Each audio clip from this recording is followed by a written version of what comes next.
Cabinet বৈঠকৰ সিদ্ধান্তৰ পাছত কেবিনেট মন্ত্ৰী বিমল বৰা শুকুৰবাৰে টিয়কৰ বানাক্ৰান্ত অঞ্চলত জিলাখনৰ মৰিয়নি আৰু টিয়ক বিধানসভা সমষ্টিৰ অন্তৰ্গত চিন্তামণিগড়, চুচাবাদ, ঔগুৰি, অৰুণামুখ আৰু জাজিমুখ অঞ্চল পৰিদৰ্শন কৰি বানাক্ৰান্তৰ সমস্যাৰ বুজ লোৱাৰ লগতে মত বিনিময় কৰে। কৃষকৰ বাবে প্ৰয়োজনীয় কঠিয়াৰ ব্যৱস্থা কৰাৰ কথা উল্লেখ কৰি মন্ত্ৰী বিমল বৰাই কয় যে মৰিয়নিৰ বিধায়ক ৰূপজ্যোতি কুৰ্মীয়ে ইতিমধ্যে কঠিয়া সমবায়ভাৱে কঠিয়া পাৰিছে।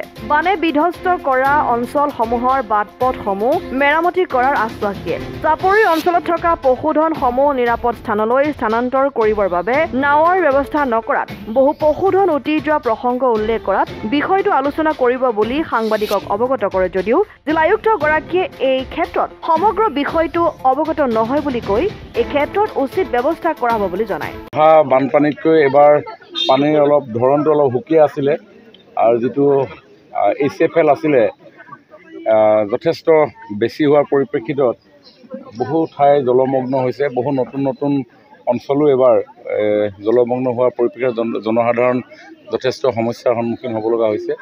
কিন্তু মাননীয় মুখ্যমন্ত্ৰী ডাঙৰীয়াই যাতে এই সময়ছোৱাত কোনো ধৰণৰ বানত আক্ৰান্ত লোক অসুবিধাৰ সন্মুখীন হ'ব লগাত নপৰে, তাৰ কাৰণে সকলো মন্ত্ৰীকে 2-3খন জিলা পৰ্যবেক্ষণ কৰি জনসাধাৰণৰ কাষলৈ গৈ তেওঁলোকৰ এই সময়ৰ দুৰ্ভোগৰ কথাখিনি জানি যাতে তৎমুহূৰ্তত আমি তাৰ ৰিমেডি উলিয়াব পাৰোঁ, তাৰ কাৰণে আমি সকলোৱে একেলগে আমি মৰিয়নি সমষ্টিৰ বিধায়ক ডাঙৰীয়া, জিলা আয়ুক্ত ডাঙৰীয়া, সকলো বিভাগৰ বিষয়াসকললৈ আমি যৎপৰোনাস্তি ট্ৰাই কৰি আছোঁ যাবৰ কাৰণে। এতিয়াও আজি মৰিয়নি সমষ্টিৰ বিভিন্ন অঞ্চল আমি পৰিভ্ৰমণ কৰিছোঁ।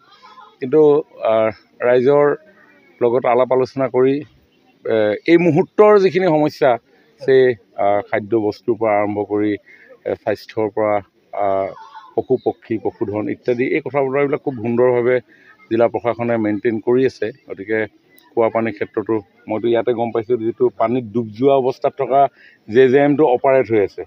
গতিকে এইটো এটা খুব ভাল। গতিকে JJM ডাঙৰীয়া, মই এখন গামোচাকে আপোনাক পিন্ধাওঁ দেই, এতিয়া মোক দিছে, মই আপোনাক পিন্ধাইছোঁ। আপুনি ভাল পানী আপুনি খুওৱাৰ কাৰণে, আৰু এইকাৰণে জিলা প্ৰশাসন ধন্যবাদৰ পাত্ৰ। আৰু মুখ্যমন্ত্ৰী ডাঙৰীয়াই তেখেতে নিজেই অসমৰ ইমূৰৰ পৰা সিমূৰলৈ ঘূৰি আছে যাতে কোনো সমস্যাৰ সন্মুখীন হ'ব লগা নহয়।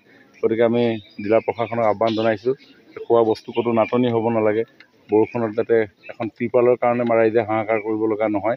কিন্তু এই কথা বতৰাবিলাক চৰকাৰৰ ফালৰ পৰা চব ঠিকেই থাকে, এই তলত অলপ মানে কি হয়, যিসকল লোক তলত কাম কৰে তেওঁলোকেও দিনে ৰাতিয়ে কৰি আছে, ক'ৰবাত অলপ গৈ পাওঁতে দেৰি হয়, লেপছ হয়। কিন্তু এইবাৰ কিন্তু তেনেকুৱা ধৰণৰ হোৱা নাই, সেইটো এটা খুব ভাল ছিগনিফিকেণ্ট। আৰু আপোনালোক সাংবাদিক বন্ধুসকলেও খবৰবিলাক আপোনালোকে উলিয়াই আমাৰ দৃষ্টিগোচৰ কৰিছে, আৰু তৎমুহূৰ্তত প্ৰত্যেকটো নিউজ আমি চাইছোঁ। ৰাতিপুৱা সময়ত পেপাৰকেইখন পঢ়ি যদি খবৰ নোপোৱা কিবা নিউজ আছে, সকলোবিলাক টাচ হৈছেই।